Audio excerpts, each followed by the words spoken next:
오늘 하나님의 말씀은 우리 신약성경 사도행전 1장 13절에서 15절까지 말씀, 사도행전 1장 13절에서 15절까지 말씀 우리 함께 합독하겠습니다.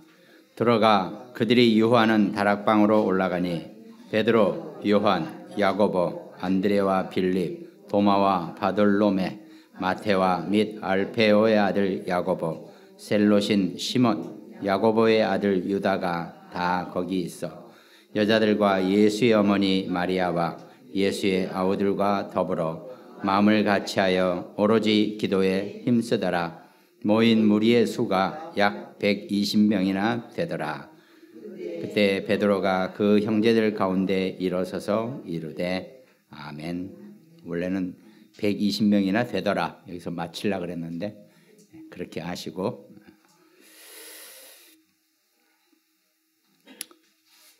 초대교회는 오늘 말씀이 이제 예수님이 죽은 자도 살리고 또 오병이어로 5,000명을 먹이고 또 조그만 그 음식 가지고 7,000명을 한꺼번에 먹일 수 있고 하여튼 많은 역사가 일어납니다. 병든 자가 낫기도 하고. 그렇기 때문에 12 제자를 비롯해서 예수님을 위해서라면 목숨도 걸겠다고 하면서 지금 제자들이 따라다닌단 말이죠. 우리나라 경상도만한 땅이 이스라엘 땅이라 그랬으니까 실제로 저쪽에서 일어난 일 쪽에서 지금 인터넷은 없지만 그 당시에 어찌됐든 소문은 잘 들려요. 그렇게 이제 쉽게 말해서 요즘 얘기도 아니죠. 그냥 우리 사람 살아가 가는데 하는 얘기치고는 새몰이, 떼몰이를 하고 지금 예수님이 다니고 계시는 거죠. 물론 예수님이 그렇게 하시겠다라고 하지는 않지만 사람들이 막 달라붙습니다. 물론 갈급하겠죠. 그리고 삶에 여러 가지 어려움이나 의미도 없고 또 여러 가지 힘든 일도 있고 내 문제든 다른 사람 문제든 몸 문제든 나라 문제든 누가 다 해먹는다 이런든 그건 상관없이 일단 문제 있고 한 사람들은 야 저기 가면 뭔가 답이 있다더라 그러면서 막 몰려다녔어요. 일단 그 조그만 나라 땅덩어리에서 지금처럼 무슨 자가용이 있고 차가 있고 트럭이 있고 버스가 있는 것도 아니에요. 생각해 보세요. 한 3,000명 처음에 오병이어로 3,000명을 5,000명인가? 5,000명을 먹었다 그러죠. 그럼 뭐예요? 5,000명이 한번 몰려다닌다고 한번 생각해 보세요. 그 지금 상상도 안 돼요. 5,000명이 물론 축구장에 다 모여서 축구 보는 것은 있을 수 있는 일이지만 어디 산이고 들판이고 5,000명이 이렇게 몰려다닌다고 생각하면요, 이거는 저도 뭐라고 못 하겠네요. 하여튼 볼만할 겁니다. 장관이고. 예.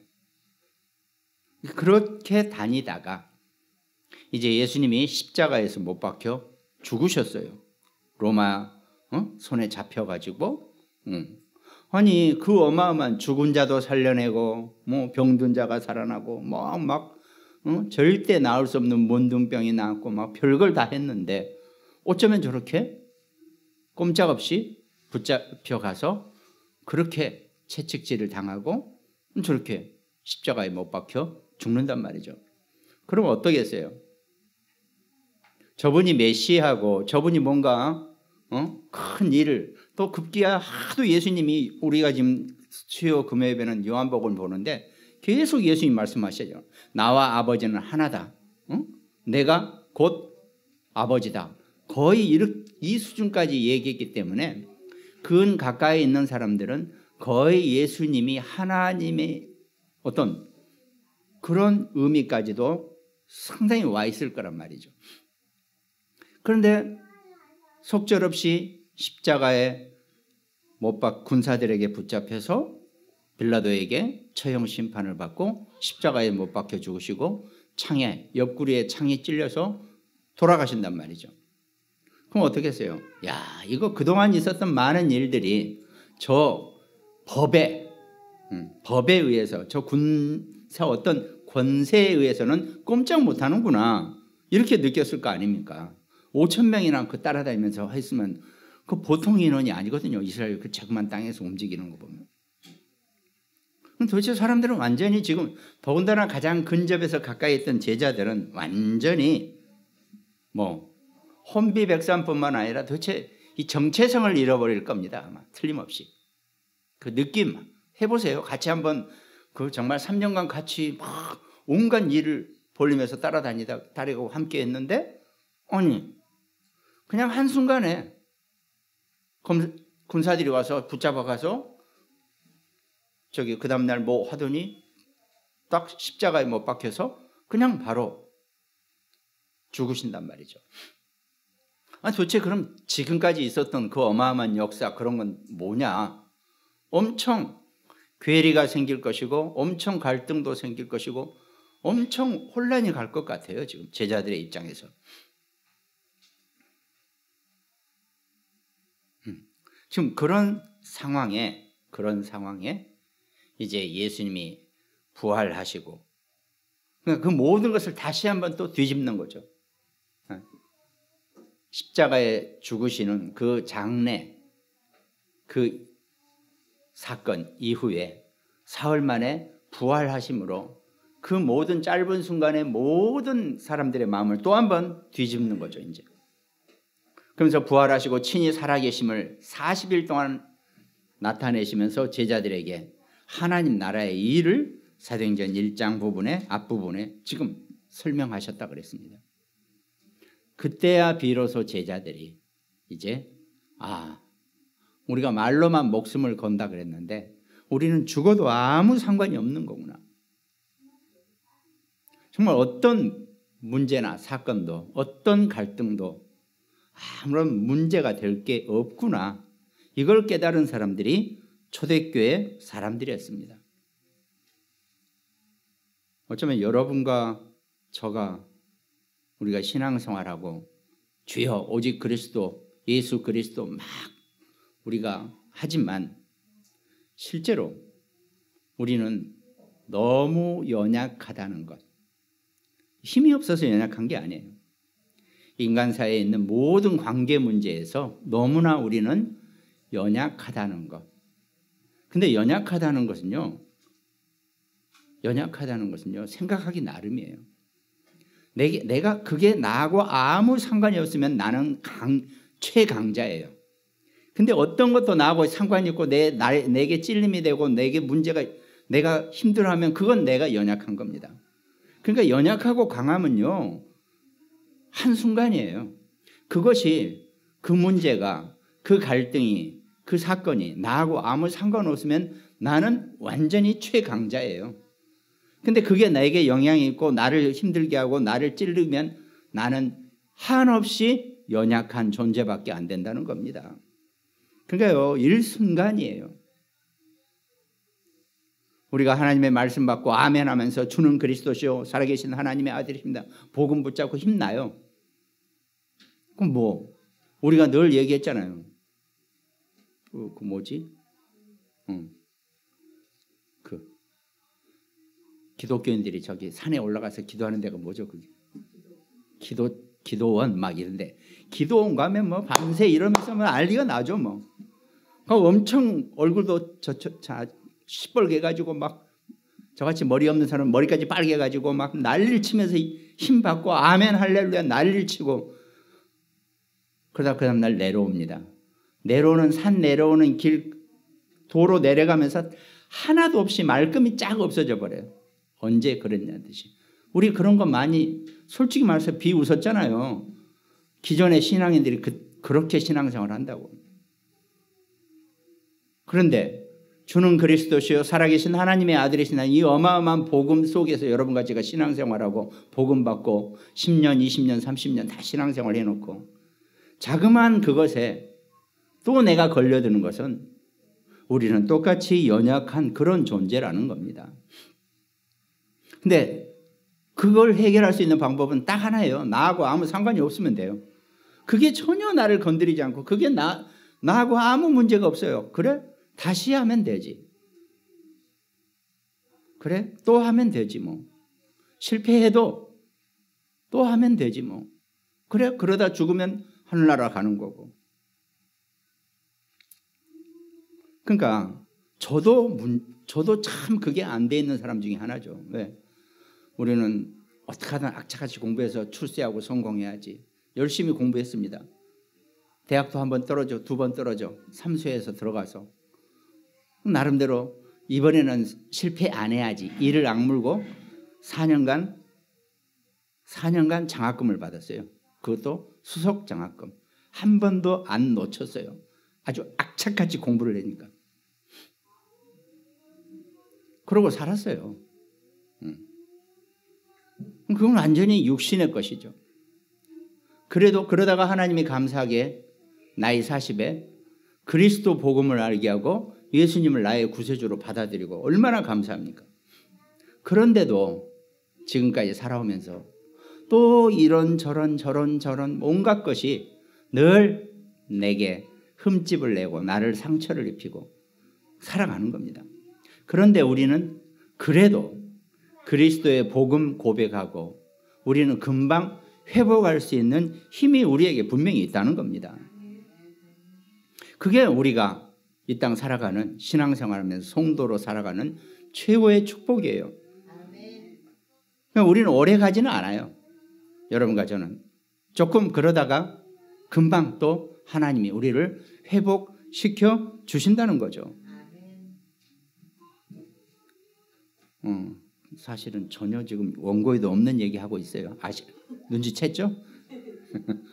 원고에도 없는 얘기하는 겁니다. 제가 지금 뭔가 근데 이런 거는요, 제가 뭘 준비해가지고 여기 올라오기는 하지만 이거 제가 하는 얘기가 아니고 하나님이 제게 마음을 주셔서 하는 거라고 우리가 믿고 우리가 함께 누릴 수 있어야 돼요. 그럼 어떤 것도 나하고 상관없어야 돼요. 나하고 문제가 아무 관계, 그러니까 무슨 관계가 없다는 게 나를 건드리지 않는다는 겁니다. 나하고 관계되어 있는 어떤 것도 내 자신, 가정, 가문, 교회, 내 직업, 직장 내 모든 것 어떤 것도 나하고는 아무 상관이 없어요. 나를 건드릴 거 아무것도 없어요. 그러면 최강자입니다. 근데 그게 늘 우리를 연약하게 만들고 있다는 겁니다. 우리가 그 부분을 깨닫고 이겨낼 수 있는 건 그게 아마 우리의 신앙생활인 것 같아요. 우리가 예수 믿고 신앙생활 잘하고 교회 열심히 다니고 그러면 복 받는다? 우리는 그런 얘기가 분명히 아니지 않습니까?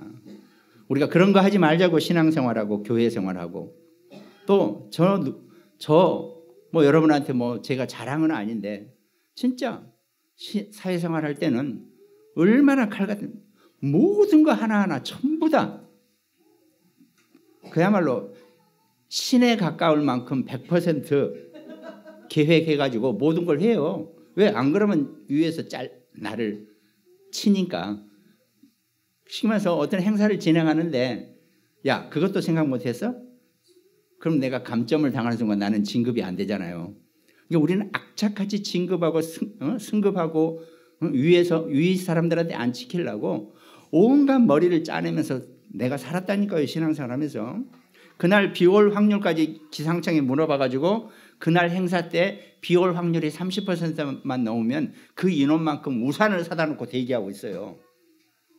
비 오면 즉시 그 우산 때 나눠주려고. 그렇게까지 별 신도 아닌 것이 신처럼 온갖 준비를 다 하고 살았단 말이에요. 근데 제가 이 복음을 받으니까 너무 기쁘고 감사한 거예요. 야, 내가 진짜 그렇게 살았던 게 아무 필요 없는 거예요. 그리고 비 좀 오면 어때? 그게 나하고 아무 상관이 없어야 되죠.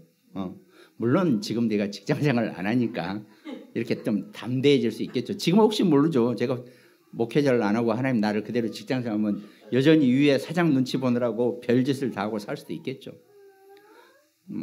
그러나 감사하게 여러분과 저는 하나님은 우리에게 복음을 주셔서 어떤 문제나 어떤 것도 나하고 내게 영향을 주지 않는다는 겁니다.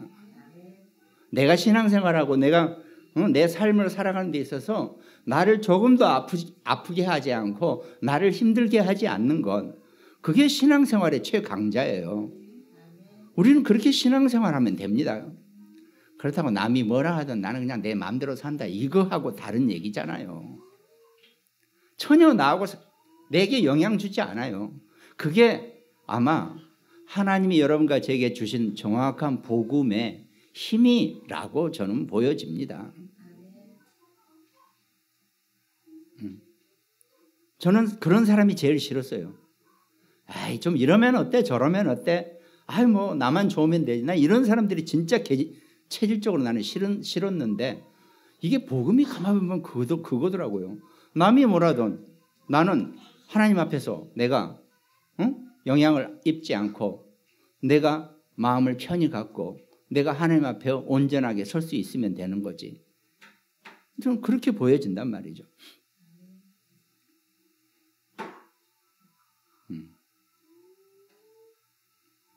시간이 좀 많이 지나가는데 아무튼 저는 그랬습니다. 그냥 바로 얘기할게요. 그러면은 지난주에 있었던 일련의 사건들을 보면서 옛날 같으면 저희가 그거 할 때 모임할 때는 이렇게 하고 저렇게 하고 온갖 뭘 챙겨서 말했을 수도 있어요. 근데 제가 이 신앙생활하고 복음생활 하다 보니까 우리 자녀들도 마찬가지고 누구도 마찬가지입니다. 특히 랩런트들은 더해요. 뭘 자꾸 꼬치꼬치 내가 일러주면 그게 그 랩런트를 오히려 속박하고 죽이고 성장을 막는 그런 거예요. 그러니까 자꾸 우리 아이들한테 이렇게 해라 이렇게 하지 마라 막 이렇게 얘기하는 거 절대 안 좋은 방법이더라고요. 근데 복음이 딱 그래요. 복음은 절대로 하나님이 여러분과 저를 온전하고 안전하게 인도해 가는 것을 우리가 누리고 사는 거지 시간이 좀 걸리고 조금 더디고 안 되면 어떻습니까? 못하면 어떻습니까? 그런데 온전하게 하나님의 인도를 받고 사는 것이 우리가 필요하지 우리가 그 연습이 너무 안 되어 있다는 거죠.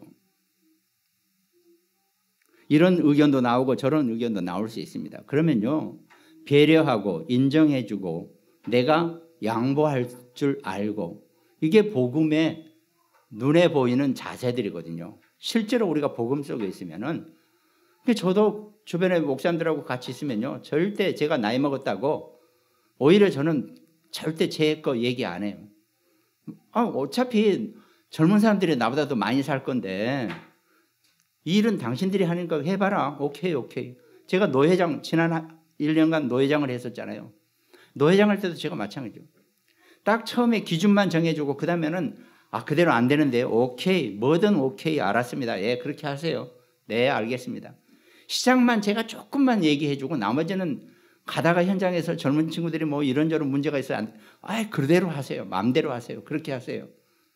나머지는 다 하나님이 우리를 성령 인도받게 해주는 과정이니까 우리는 그걸 즐기고 누리면 된다는 겁니다. 교회 일도 마찬가지라고 저는 보여져요. 제가 원래 일을 잘 안 벌리는 사람인데 일 벌리면 문제 생기니까 그래서 그냥 말 안 하려다가 하는 건데 그렇습니다. 그런데 우리도 자꾸 그런 연습을 해볼 필요가 있어요. 자꾸.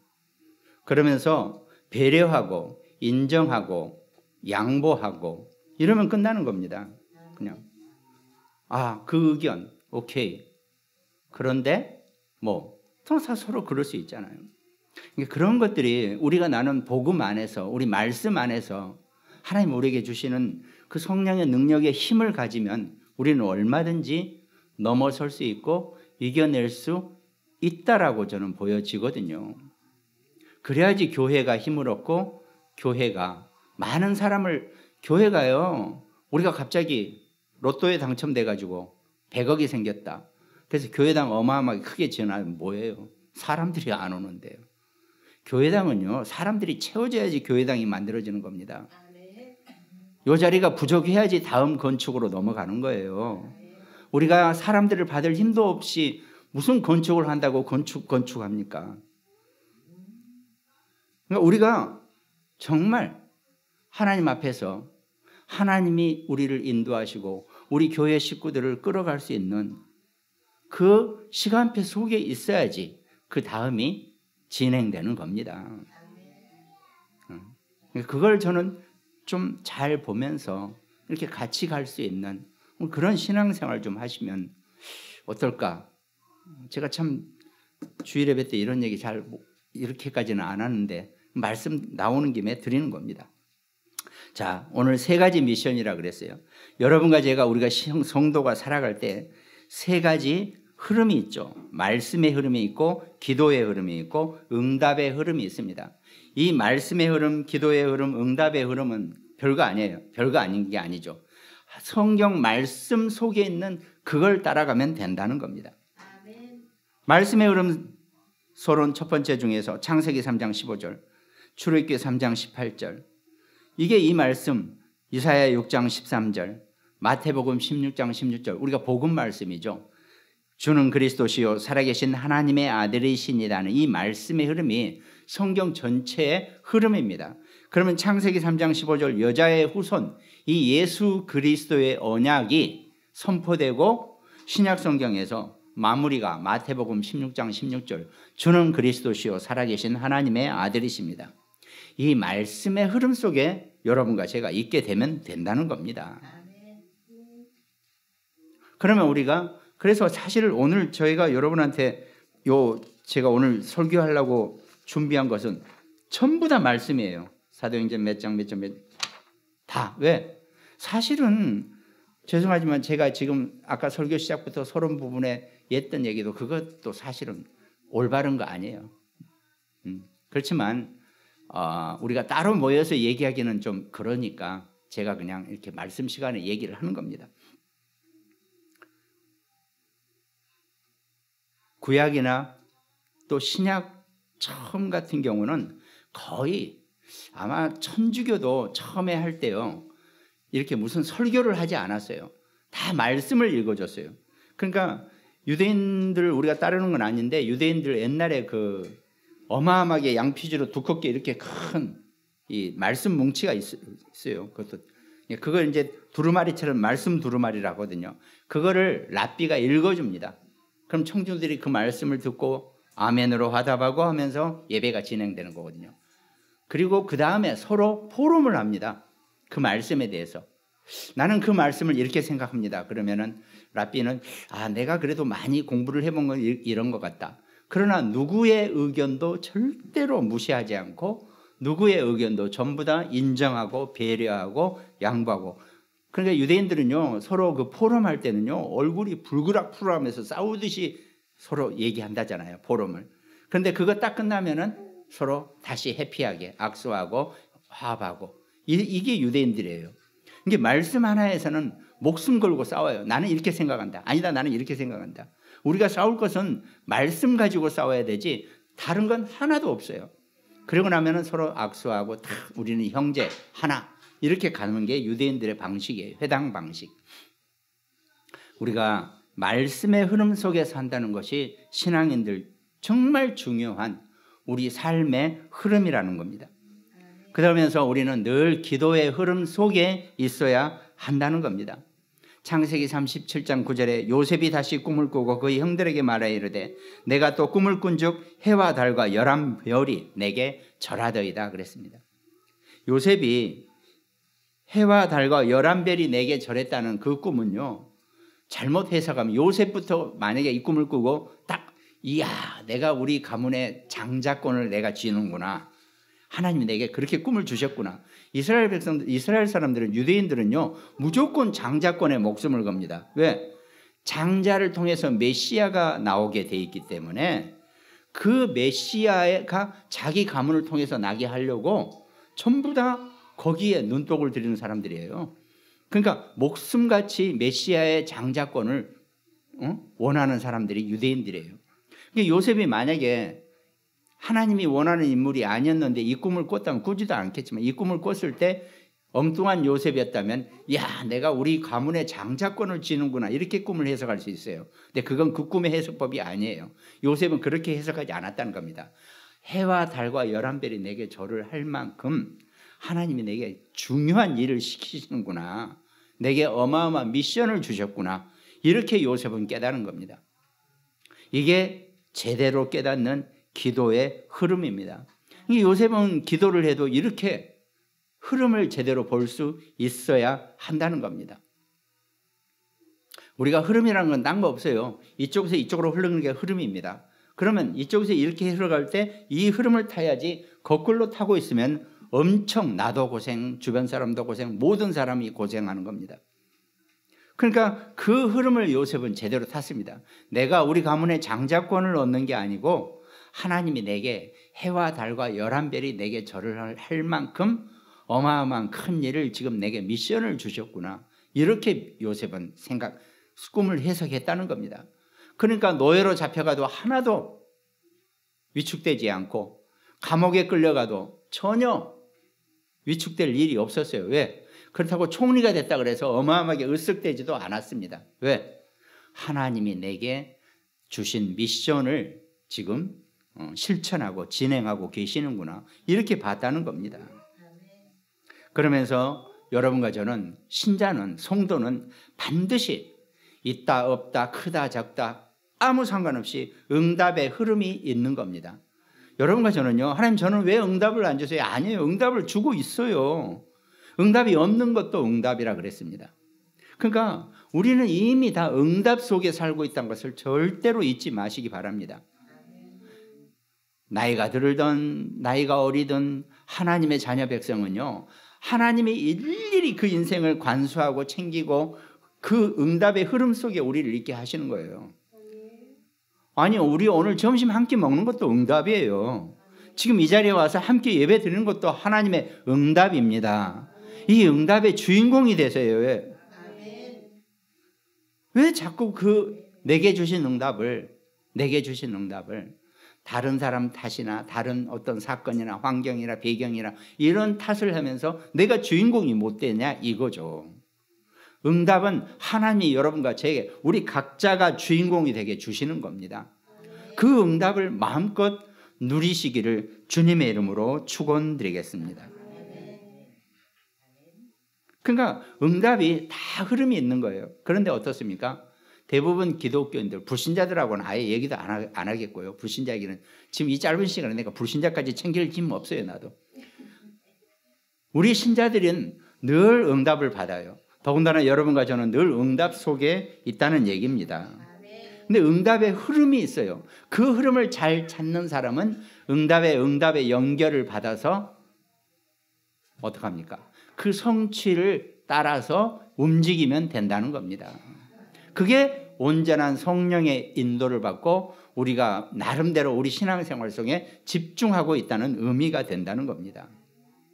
응답도 흐름이 있는데 그 응답 흐름에 집중을 못하니까 내가 또 다른 데로 갔다가 되돌아오고 또 이쪽으로 갔다가 조금 삐뚤어오고 늘 우리가 이렇게 산다는 겁니다. 응답의 흐름의 주인공이 되시기를. 주인공은 뭡니까? 내가 최고예요. 하나님은 여러분과 저를 내 인생의 삶의 응답에 나를 최고 주인공으로 만들어 놓으셨어요. 근데 어때요? 늘 우리가 주인공을 안 해봤기 때문에 주인공 하는 법을 몰라요. 그냥 하나님은 여러분과 저를 우리 인생의 최고의 주인공으로 우리를 만드셨다니까요. 그러니까 우리 한때 메시지도 있지만 우리가 뭐든지 우리 자녀들에게 성취감을 주게 하고 뭔가 하나를 마무리할 수 있게 해줘 보세요. 그럼 그다음부터 절대로 하다가 많은 그런 일을 안 합니다. 끝을 봅니다. 그래서 제가 자꾸 불신자 때도 제가 그런 얘기를 사람들한테 했어요. 어디서든지 그 조직에서 네가 1등을 해봐라. 그러면 그다음부터는 1등 하는 법을 안다. 그러면 그 다음에는 허리가 아파서 뭐가 아파서 머리가 아파서 감기 걸려서 2등 해도 상관없어요. 그래도 1등이에요. 자녀들이 1등하는 법을 알려줘야 돼요.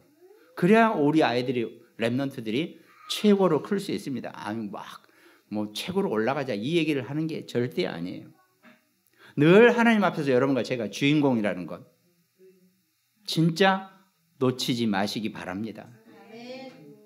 우리 아이들이 주인공이고 여러분과 저의 인생이 주인공이에요.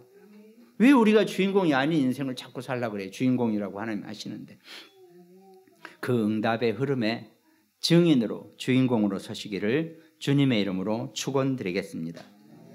그러면 본론에서는 우리가 우리의 성도 신앙생활의 미션 3가지 말씀, 그 하나가 이면개혁의 미션이라고 그랬죠.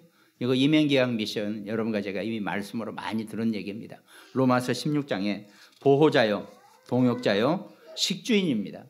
보호자, 동역자, 식주인은요, 이것도 또 우리가 잘 인도받으시면 됩니다. 보호자, 동역자, 식주인은 바울이 로마서 16장 마지막 부분에 로마서를 쓰면서 많은 자기 전도자를 돕는 사람들을 쓴 겁니다. 물론 맞죠. 감사하죠. 전도자를 돕는 보호자, 동역자, 식주인이라고 그랬습니다. 그런데 이거는 우리가 오늘날 말씀을 받을 때는 전도자를 돕는 건 잘못 이해하면 목사를 돕는 이런 식으로 생각할 수 있는데 뭐 그렇게 해도 됩니다. 그러나 그게 아니에요. 복음의 보호자요, 복음의 동역자요, 복음의 식주인이 되라는 겁니다. 여러분과 제가 주인공이기 때문에 우리가 보호자요, 동역자요, 식주인의 역할을 감당해내면 된다는 겁니다. 그게 우리가 살아가면서 하나님이 우리에게 주시는 이면 계약이에요. 우리가 어떤 직업을 갖고 전문성을 갖고 살고 있지만은 하나님이 영적으로 우리에게 보호자, 동역자, 식주인의 축복을 주시고 그 응답을 주신다는 겁니다. 그 응답의 흐름을 따라갈 수 있는 정말 우리 성도들, 귀한 여러분과 저, 우리 모두가 되시기를 주님의 이름으로 축원드리겠습니다. 그러니까 저는 우리 성도들이, 우리 정말 저랑 함께 한 시대에 함께하는 우리 성도들이 난 그런 축복을 누리면 더 감사하다는 겁니다. 보호자, 동역자, 식주인. 좀 더 제가 리얼하게 한마디만 되면 욕할 수도 있어요, 저를. 저는 교회 건축하는 것보다 우리 성도가 집 샀다는 게 더 기뻐요, 저는. 제 입장에서는 그래요. 하나님한테 얻어맞을 일일지는 몰라도 저는 그렇다니까요. 이게 무슨 의미인지를 한번 잘 생각해 보시면 됩니다. 하나님이 여러분과 저를 한 시대에 이렇게 함께 모여서 우리가 신앙생활을 하면서 정말 하나님 주시는 축복을 마음껏 누리면 교회 건축 어렵지 않게 진행될 수 있습니다. 뭘 어마어마하게 크게 하자는 얘기도 아니에요. 그렇지만 얼마든지 한 시대에 여러분과 저와 우리 자녀들이 정말 멋있게 신앙생활을 할 수 있는 그런 우리의 모습을 우리가 남겨놓으면 된다는 겁니다. 그렇게 보시면 됩니다. 그리고 본론의 두 번째, 우리가 우리의 전문성을 줬어요. 하나님이 우리 모두에게 달란트를 줬다 그랬죠.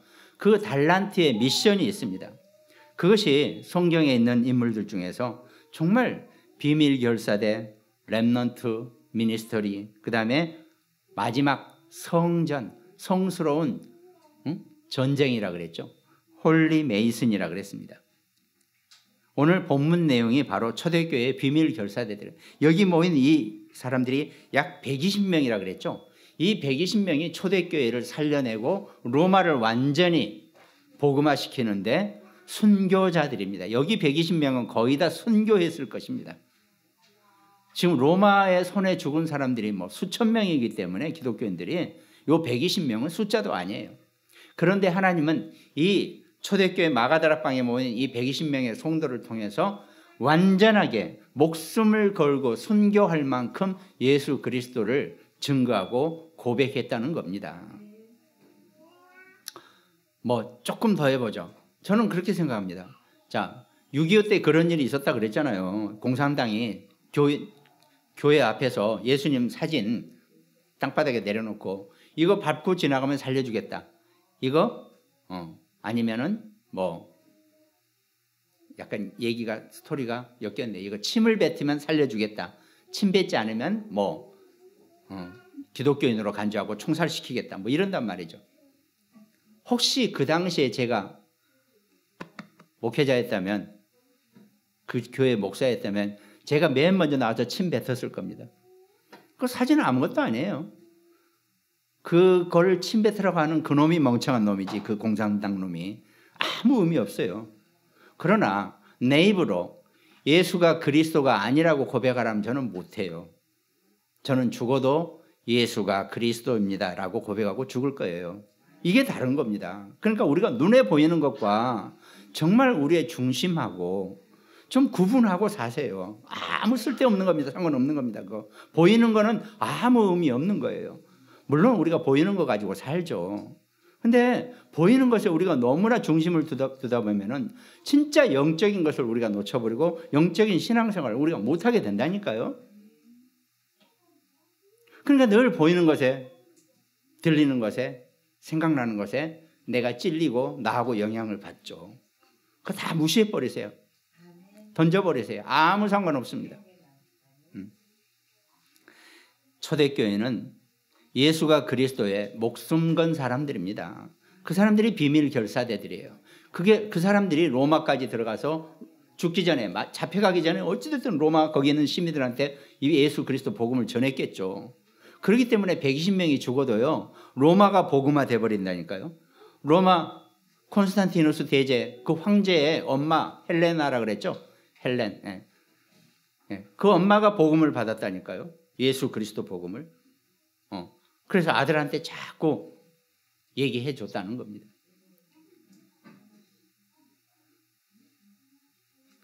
로마를 복음화한 비밀 결사대. 그게 여러분과 저의 인생이고 우리 자녀들의 축복된 삶의 모습들입니다. 무엇을 해서 먹고 살고 걱정하지 마시기 바랍니다. 하나님이 여러분과 저와 우리 자녀, 우리 렘넌트 후대를 책임지실 것입니다. 그럼 우리는 어떤 것도 문제되지 않고 영향받지 않는 그런 신앙생활의 주인공이 되시기를 바랍니다. 우리가 주인공이에요. 여러분과 제가, 우리 자녀, 우리 후대가 주인공들입니다. 그것만 잊지 마시면 됩니다. 그러면 오늘 본론 세 번째는 하나님 여러분과 제게 주신 영원한 언약의 미션, 로마서 16장 25절에서 27절 말씀입니다. 나의 복음과 예수 그리스도를 전파하면 영세 전부터 감추어졌다가 이제는 나타내신 바 되었으며 그랬습니다. 지혜로우신 하나님께 예수 그리스도로 말미암아 영광이 세세무궁하도록 있을지어다. 아멘. 그랬습니다.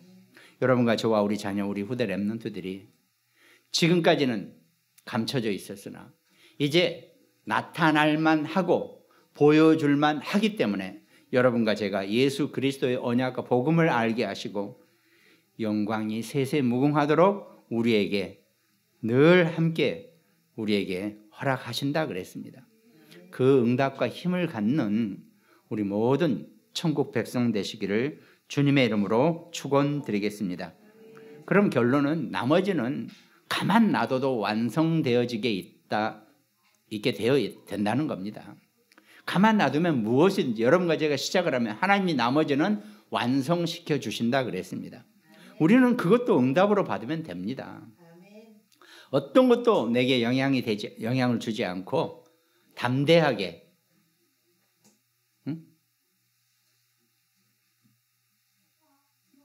하나님 주시는 그 은혜 속에서 승리자로, 증인으로, 주인공으로 산다면 어떤 것도 하나님이 완벽하게 완성시켜 주실 것입니다.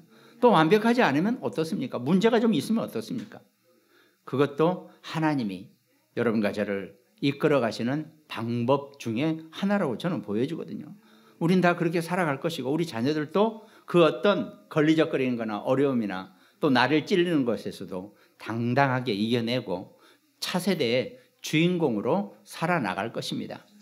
그 힘을 얻고 살아갈 수 있는 우리 모든 성도 여러분, 축복자들의 능을 누릴 수 있는 그런 모든 하나님 백성 되시기 바랍니다. 오늘 함께 말씀 나눌 우리 모든 가정들, 또 굿모닝 병원 현장부터 당진, 서산, 태안, 대전, 우리 광주, 인천, 강릉지교회, 또 일본과 미국 말씀 함께 나누는 분들, 이제 지난주에 우리 어영공단 홍철래 장로님은 하나님 앞으로 소천하셨죠. 더 이상 호명하지는 않을 겁니다. 하나님의 위로 속에서 그 가정이 힘을 얻게 되기를 주님의 이름으로 축원드립니다. 우리 또 여주의 김종봉 권사님도 계시고 우리 세종의 우리 이송미하고 경석이 정말 새로운 하나님의 힘을 누리는 귀한 한 주간 되시기를 주님의 이름으로 축원드리겠습니다. 기도하겠습니다. 하나님 감사합니다. 주께서 우리를 선택하시고 하나님의 귀한 자녀 백성 삼아 주셨으니 우리 인생 살아가면서 어떤 것도 우리를 어지럽히거나 우리를 속이거나 우리에게 영향 줄 수 있는 것이 아무것도 없다는 것, 이미 하나님은 우리를 위해서 완벽하게 모든 것을 준비하시고 이끌어 가신다는 것, 우리 인생에 조금도 불편함이 없다는 것, 우리는 그 속에서 살아간다는 것을 절대로 잊지 않고 놓치지 않는 천국 백성의 모든 임마누엘 중북의 성도 되게 하여 주시옵소서. 감사를 드렸고 우리를 구원하신 예수 그리스도 이름으로 기도드립니다. 아멘.